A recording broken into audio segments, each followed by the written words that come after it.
Matapos ang isang linggo ng mga performance ng mga Showtime host, ay opisyal na nga na in-announce kanina, kung sino ang nagwagi bilang magpasikat winner sa kanilang 14 years anniversary. Bagamat aminadong nahirapan ang mga hurado, ay tinanghal naman na panalo sila Kim Chiu, Ayon Perez at Jong.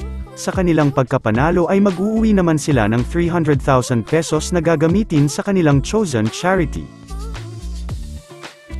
Super proud naman ang kaibigan ni Kim na si Angelica Panganiban at kaagad din itong nag-post ng kanyang mensahe.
Thank you Lord God. Salamat po sa guys.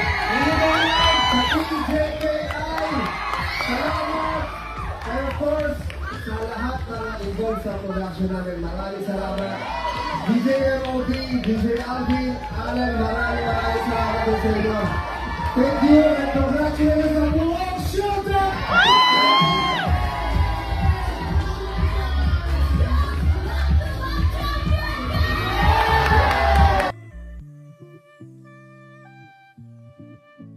Samantala, ibinahagi din ni Kim ang pinagdaanan nitong hirap sa kanilang rehearsal.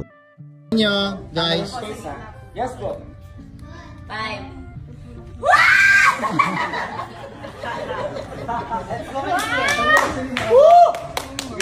You can do it!